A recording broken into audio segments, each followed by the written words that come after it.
Hi everyone, it's Kelly here. Welcome to my channel if this is your first time. Welcome back if you've been before. Lovely to have you either way.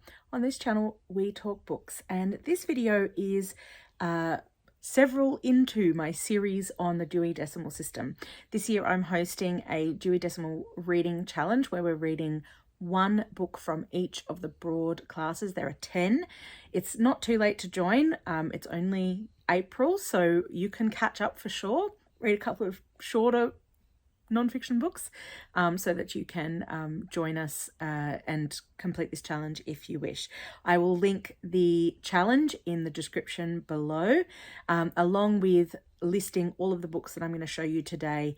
And I'm also going to link for you the Dewey Decimal Wikipedia page, which I am referring to on my iPad as we go through today. So I hope that you're happy to be here. If you haven't watched any of the other videos in this series, you might want to have a look at that playlist. I'll link it in the description, and I'll also pop it up into the cards above. So that will be there for you if you haven't yet watched those, but you can start here. I'm going in chronological order, but there's not really an order that you have to watch these in. So you can certainly start with this one if that's where you would like to start. Okay, so we are talking about the 300s today. So we've already talked about the 000s, the 100s, and the 200s. So this is the 300s section. And we have now come to the first one where I have already read the book for this section. So when we get to it, no, it's not in my stack today. The book that I read was the biography of Grace Tame called The Ninth Life of a Diamond Miner. It was, I will link up in the cards the video in which I reviewed it. So if you'd like to have a look at that, that will be up in the cards. Now, in my previous videos, I have been showing you books, a combination of books that are from my own collection and also from one of the libraries that I visit. I have so many books in the 300s that I'm not going to show you any library books today. So if you want to look for some other things, you're going to have to go look for them yourself in your library because I have far too many books to show you today just from my own collection. And they are concentrated around a couple of different things. Like, for example, I have almost the whole entire first stack of books, so I'm going to say like 10 plus books, come from this first little section. So I will tell you about this, we'll look at some books, and then we will continue along our merry way. So let's start. So the 300s are all about the social sciences, sociology, and anthropology. I guess the reason that I've got so many books in my collection on these topics is that I just happen to like reading about people and how they interact. And, you know, I would consider myself a feminist, so I've got a few books that are sort of within the feminist wheelhouse. I've also got a few books that are in the wheelhouse of learning about the Aboriginal Australian history of the country in which I live. Those books belong here. And then we've got some just other sort of really interesting little, you know, biographies and bits and pieces that sort of fit into this area as well. Because as we know, biographies go to the area where that matches kind of the topic that is the focus of the biography, or, you know, the field in which the person being written about works or, you know, is best known for. So anyway, the 300s. So let's have a look at the first 10. So here we're talking about social sciences, sociology, and anthropology. So 300 is social sciences, 301 sociology and anthropology. We've got social interaction, social processes, factors affecting social behavior, groups of people, which is where we've got so women are a group of people, Aboriginal Australians are a group of people. So 305 is where I have a lot of the books. We've got culture and institutions. We've got communities. So let me show you some of the books that I have. There's quite a few, so I won't go into detail about these books, but just kind of bringing your awareness to some books that you could read as part of this challenge if you chose to read from my suggestions from here. Some of them I've read, some of them I have not. Most of them I have not. So the first one that I have, and its call number is 302.12, is Factfulness by Dr. Hans Rosling with Ola Rosling and Anna Rosling Ronlund. 10 reasons we're wrong about the world and why things are better than you think. So this is all about things that we sort of think of as being facts are not necessarily facts. We've got a lot of misinformation that we sort of believe to be true. So this is all about kind of unpacking that a little bit and, why we think these things. Very, very interesting kind of topic. Okay, the next one that I've got is How to Do Nothing, Resisting the Attention Economy by Jenny Odell. This one's call number is 303.48. And this is just about being still and calm and, not feeling the need to be busy all the time. So possibly a very helpful self-help book for people who, like me, who find it really hard to sit still and not be doing something all the time. Okay, next one, and this is where we get into feminism here. I've got the graphic guide to feminism, Introducing Feminism, and this is by Cathia, Jenainati and Judy Groves. Apologies for mispronouncing that name, which I'm sure I just did. Its call number is 305.4. So 305.4 is the general area where we're going to find feminism, and then we'll have some more specific call numbers depending on more specific areas of feminism coming up shortly. So this is a general guide. So that's how that's where the 305.4 is where the feminism books are, if you're looking in your local library. Then I've got this one. I spoke about this one quite recently because it was one that I hauled this year, I want to say. So it's The Barbizon, the New York Hotel That Set Women Free by Paulina Bren. So this is all about the Barbizon Hotel, and it's in this section because it was a hotel that has a reputation for helping women to be kind of independent, live independently at a time when that was not really the done thing. Its call number is 305 it's a long one, 409747. So a very specific area of feminism is covered in this book. Okay, this one is to do with finances. It is Why Women Are Poorer Than Men by Annabelle Williams and What We Can Do About It. This is 305.42, and I think the title is pretty self-explanatory. I picked this one up at the end of last year in a bookshop. I just saw it on the shelf. I hadn't heard anything about the author. I believe she's UK based. So for anyone who's in the UK, this could be something that it'll have very UK specific references in it. But I decided to pick it up anyway because it just sounded like something I would like to know more about and to be more informed when I'm speaking to people about the impact of aspects of the life of women and finances, one of which being, for example, where we're talking about the wage gap. In some industries, yes, there is a very real wage gap between what women and men earn. However, in most industries, myself included, I work in a public school, so I have a set I'm paid the exact same as my male colleagues. However, you're talking about things like, who gets promoted, and you're also talking about especially for women who become pregnant at some point, or and need to take maternity leave, or people who put their careers on hold to take care of family members and so on. Then your superannuation and so on is impacted by breaks that you take from work and so on. So that's another aspect of the wage gap that I sort of only know a little bit about. So I just kind of want to know more about this topic. Anyway, I've spoken far too long about this book. Let me just reorganize my stack on the floor and then I'll be right back. Hello, I am back. Okay, so my next book is a book by a UK author, Caitlin Moran. It is How to Be a Woman. And this comes in at 305.420. 207. Caitlin Moran is commentator on womanhood, and this is sort of a sort of memoir-y / sort of chat about feminism and so on. So that's why it belongs here. This is one that I have read. It's Invisible Women by Caroline Criado Perez. It is, the subtitle is Exposing Data Bias in a World Designed for Men. The call number is 305.420721. And this is all about, as the title suggests and subtitle suggests, you know, so many things in sort of a standard sized man is the default for everything. And that's rain. Hi, sorry if the angle of the camera, the lighting has slightly changed.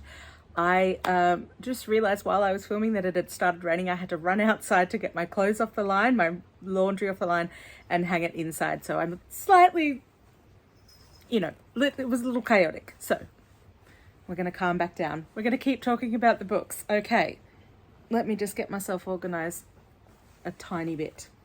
Okay. You know, you didn't see that happen, and yet the chaos has occurred and my brain has become chaotic. Okay, it's okay. We're going to calm down. We were talking about this book, Invisible Women, Exposing Data Bias in a World Designed for Men by Criado Perez. So this is a book that is about the ways in which a white man of average height and build is the default for everything, and not just in ways that seem really obvious to us, but also in things like crash test dummies, and all sorts of like sort of physical things, medicine. You know, the way that medicine reacts in a man is the main way it has been tested in the past. So this is sort of looking at those kind of hidden data biases that affect us because we are assigned female at birth. Therefore, you know, we have things work differently in our bodies. We are not the same height and build as an average white man. So, you know, there are some things that can be generalized and others that might not be able to be as generalized as simply. And this book explores all of those things. It was a really interesting read, and I would highly recommend it. Okay, more still, so many more. So 305.4204942, sorry. The Gentleman's Daughter, Women's Lives in Georgian England by Amanda Vickery.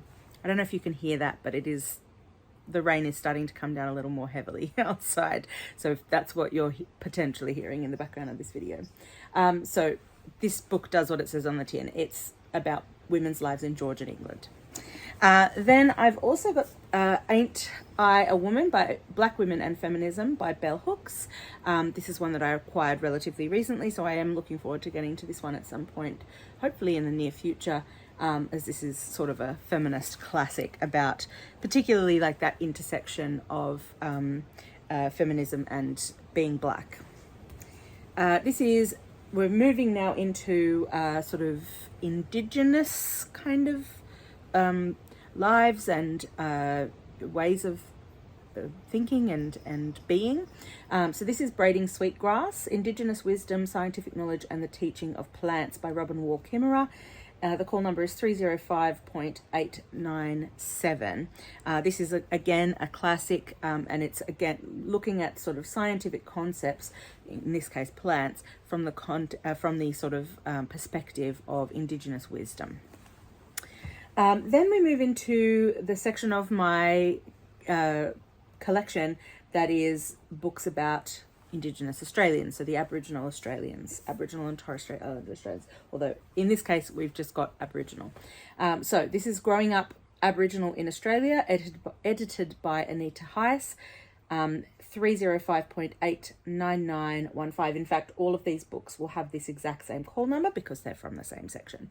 So this is, I believe, a series of essays about growing up Aboriginal in Australia and what that has been like for people. So this is, you know, there are many different authors who contribute here, including, I'll just pull a few out, Tony Birch, we've got Adam Goods, Terry Janke, who is a Torres Strait Islander as far as I'm aware, or Aboriginal and Torres Strait Islander, Amberlyn Quay Molina, I'm just picking out ones that of names that I know. And Miranda Tapsell, who's an actress, and Tara June Winch, very well-known Aboriginal author. So this is an essay collection that is something that I really, really would like to read at some point. Another book that I've got, this is actually not mine, it belongs to my mum, but she's loaned it to me because she thinks I should read it, and I would very much like to. It's called Another Day in the Colony by Chelsea Watego. This is same call number, so 305.89915. And again, these are essays, but they're all by one author. And this is sort of looking at the impacts of colonialism that are still felt today, and what that exactly means. Because I think a lot of white people can very much misinterpret this sort of idea. You know, these atrocities all happened in the past. You know, this interaction that you're talking about between white people and Aboriginal Australian people happened so long ago. But no, it's still felt today, and this book is kind of exploring what that means and what that looks like. Then I've got two books that are related, so I will hold them up together. We've got Dark Emu and Young Dark Emu, both by Bruce Pascoe. This is all about, and I've read Dark Emu, but not Young Dark Emu. But these books are all about sort of, again, kind of like a hidden history, or, you know, a history that isn't talked about so much. You know, there is evidence of all sorts of things happening within Aboriginal society that showed that Australia was not terra nullius, which is what the British said when they came. They said, this is nobody's land, nobody owns this land. And basically Bruce Pascoe is out to sort of say, hey, that's not correct. And here's evidence that that's not correct. So you've got evidence of, you know, grain grinding. So therefore, you know, you've got people who are making bread. You've got evidence of fish traps and all sorts of like things that imply not just, you know, that these are, you know, wandering people who don't own anything, but actually this is Aboriginal land that was never ceded. And this doctrine of terra nullius is null and void because it's not true. It wasn't nobody's land when the British came. So that's what these books are about. This is definitely required reading, in my opinion. Okay, a couple more before we move on to the next section. So let me just move my stack because I've got a second stack here. So we've got two more books to show you. This is 306.77 Lascivious. Is that how you say that word? Lascivious? Lascivious Bodies, A Sexual History of the 18th Century by Julie Peakman. So this is sort of a section that's about sexuality, I believe, and sort of from a sociological perspective. So again, does what it says on the tin. That's what it's about. Sexual History of the 18th Century. And then the last one from this section is Untamed by Glennon Doyle. This was a huge book a couple of years ago. Stop Pleasing, Start Living. And its call number is 306.89. So if you've got a copy of this hanging around, this could be the one for the 300s. Okay, let me get back to my iPad because we need to keep moving. All right, so now we're up to the 310s. This is all about statistics. I have no books to show you from the 310s, but essentially this is about statistics in general, and then it looks at statistics that are based on different regions of the world. So there's a section for Europe, Asia, Africa, North America, South America, and then Australasia, Pacific Ocean Islands, Atlantic Ocean Islands, Arctic Islands, and Antarctica are all lumped in at 319. Then we move on to 320, which is political science, and I do have one book to show you here. So this is political science, systems of government, relation of state to organised groups and their members, civil and political rights, political process, etc. There's also stuff in here about slavery and emancipation, international relations, and the legislative process. The only book I have to show you, I actually am now kind of looking at and thinking maybe this should not be in this section. It should be in with the feminism, because technically this is all about feminism. But its call number that I've got is 320.5622, and it's Feminism in 100 Quotes, famous quotations explored and explained by Sarah Herman. Okay, moving on. We're on to the 330s now, and this is economics, and I have one book to show you from this section. This is economics, so and there's sort of goes into some different aspects of that topic: labor economics, financial economics, economics of land and energy, cooperative, socialism and related systems, public finance, international economics, production, and macroeconomics. The only book I have to show you here is also kind of feminism related too. It's called The Female Investor: Creating Wealth, Security and Freedom Through Property by Nicola McDougall and Kate Hill. And its call number is 332.6324082, long call number. Again, as it says on the tin, this is all about investing as a woman and some good options for that. So I'm ready to get my money. That's what I'm wanting. So that's what I'm hoping to get out of this book. All right, moving on. Let's have a look at... I don't have a couple of books to show you until we get to the 360s, so let's have a look. 340s is all about law and kind of goes into all different aspects of the law. Law of nations, constitutional and administrative law, military defense, public property, public finance, tax, commerce, trade, industrial law, and then other sort of aspects of the law. We don't need to specify that further. You can have a look at the Wikipedia page that I have linked down below. 350 is about public administration and military science. Unsurprisingly, I have no books on this topic. This is basically just, how people run stuff. Including in a military sense, and it has sort of different sections about different aspects of military science. Okay, then we move on to 360, social problems and social services. I do have, how many? Quite a few books to show you in this section as well. So this is another sort of largish section of my collection. So I've got 1, 2, 3, 4, 5, 6, 7 books here. Okay, so this section is social problems and social services. And then we kind of look at, how that relates to particular groups of people. We've got a section here on criminology, and we've got secret associations and societies, which is kind of cool, general clubs, insurance, and associations. So let's have a look at the books that I've got here. I'm going to pop the iPad down for a second. Okay. This one is called All Our Families, Disability, Lineage, and the Future of Kinship by Jennifer Natalia Fink. The call number for this one is 362.4, and as it sort of implies, this is all about disability and, sort of the impacts of disability and, sort of legacy, because a lot of disabilities, not a lot, but many disabilities do sort of have a genetic component. So therefore, what does that mean for us as a society, and what does that mean for families? I'm just going to move this little stack so I can pop these down. All right, the next one is #MeToo, Stories from the Australian Movement. And this is, let me see, edited by Natalie Connew, Christy Nyman, Maggie Scott, and Miriam Sved.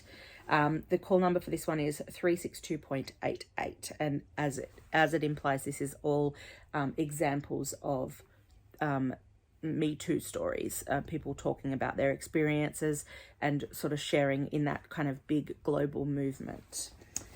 Then I've got a book called The Trauma Cleaner by Sarah Krasnostein, One Woman's Extraordinary Life in Death, Decay and Disaster.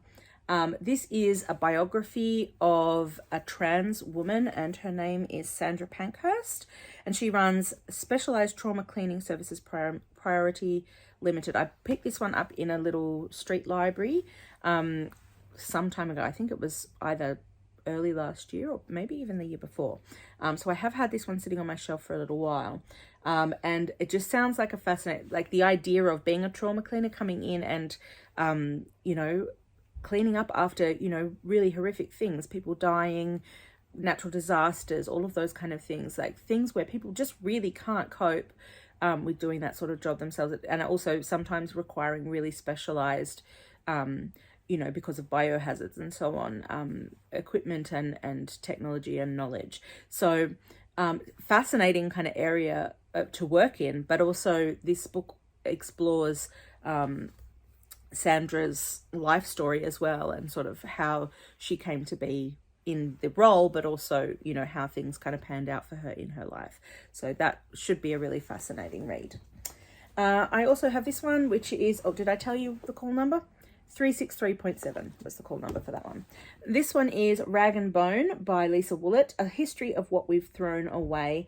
The call number is 363.728. And this one is all about, so this woman, Lisa Woollett, it goes mudlarking, and I believe it's the Thames. Yeah, so a series of walks from the Thames out to the Kentish estuary and eventually to Cornwall. And this is kind of looking at the history of rubbish, what we throw away, and what it reveals about how things have changed over time. I found this one at a bookstore some time ago now, and it just sounded really fascinating to me. This one is The Last Woman Hanged, The Terrible True Story of Louisa Collins by Caroline Overington. The call number is 364.1523094. And this one is all about the last woman who was hanged in New South Wales, which is the Australian state in which I live. So this was the very last woman specifically, that was hanged here. So yeah, that's basically what this is about. And kind of her story, what we know about her trial, and also, you know, her as a person, and you know, the implications of her being the last woman hanged. Then I've got a book here from John Safran, Murder in Mississippi. This is the true story of how I met a white supremacist, befriended his black killer, and wrote this book. 364.1523098. John Safran is an Australian author who has been around for some time now. He writes on all sorts of really interesting non-fiction topics. Another book of his that potentially would also be in this section is to do with smoking, and sort of the impact of Philip Morris, the company, and you know, the impact on our collective health. So anyway, he writes on really interesting topics, so this is one of them. And the last one from this section that I'm going to show you is Abandoned Women, Scottish Convicts Exiled Beyond the Seas by Lucy Frost. So this is all about Scottish women who were sent to Australia, and, you know, sort of what that meant. So this is like orphan girls, single mothers, and women on their own, all struggled to feed and clothe themselves in the early 19th century. And so, you know, some of them went, you know, got into petty theft and so on, and ended up being sent to Australia, to Hobart specifically, in 1838. And then they were sort of sent to work as unpaid servants in the houses of settlers, instead of being imprisoned. And so then, you know, what that means, you know, as Scottish women who are not used to sort of yes ma'am, no ma'am, sort of manners, like, and what that meant for them as they kind of settled into their new lives in Australia. Okay, so only a couple more books to show you, and they are in the 380s and 390s. So let's move on. 370. You would think that I would have some books about this topic because I am a classroom teacher, but it's education. So we've got things about schools, we've got things about primary education, secondary education, adult education, curricula, higher education, and public policy issues in education. Moving on to 380, we've got commerce, communications, and transportation. So in this section, we are talking about commerce, of course. We're talking about international commerce. We're talking about postal communication, railroad transportation, inland waterway and ferry transportation, water, air, space transportation, metrology and standardization. I don't know what metrology is, but it looks like the word meteorology, but it is not. Okay. This feels like doesn't belong there, but I guess it's because it's to do with a bookshop. But it's The Diary of a Bookseller by Sean Bithell. And this is basically sort of described as warm, witty, and laugh out loud funny, but it's sort of him talking about running a bookshop, and also the kinds of people that he meets in the bookshop and so on. And the other book I've got from this section to show you is The Last Lighthouse Keeper by John Cook with John Bower. And this is a memoir about the last lighthouse keeper in, I think it's New South Wales. No, sorry, my bad. Tasmania. So he's one of Australia's longest serving lighthouse keepers. who spent 26 years tending Tasmania's well-known kerosene lights at Tasman Island, Matsukia Island and Bruny Island. So this is, you know, I guess his kind of story about what that was like doing that sort of as before we moved into a more into the more modern age, and you know things were done remotely, but while there was still a human being that had to go and light the lamps on all of these in all these places just to keep ships safe in the ocean as they were sort of approaching land. Okay, one more book to show you, and that is a 390 book, and 390 is all about customs, etiquette and folklore. So we've got things like costume and personal appearance. We've got customs of life cycle and domestic life, death customs, general customs, etiquette, manners. We've got folklore, and we've got customs of war and diplomacy. The only book I've got to show you here is one that I picked up relatively recently. It's called Oranges and Lemons, Rhymes from Past Times by Karen Dolby, and its call number is 398.8. So obviously these are customs of like how we interact with each other through rhymes and things like that. So this one should be pretty fascinating, I think, to just kind of get into the origins of where, you know, common rhymes have come from. Okay, so that's it. That's the 300s. As you can see, I've got a pretty big selection, but I've already read my book, so I don't have to actually choose any of these for this challenge, but I am certainly looking forward to getting to quite a lot of these as soon as I can, because they all sound pretty fascinating. Just sort of that idea of like how humans interact with each other and with the world, and you know, how countries kind of interact with one another and so on. Like, I'm just a fascinating area of nonfiction to read about. So thank you so much for watching. If you haven't already seen the other videos in this series, I encourage you to go watch them. I'll link up in the cards and also down in the description the playlist, so that you can go and do that now if you'd like to. Also down in the description, as I said at the start, I will list all of the books that I've spoken about, so if you're interested in looking for those ones in particular, then you'll be able to find the titles and so on in the description. So thank you so much for watching, and I will catch you on the next one. Bye.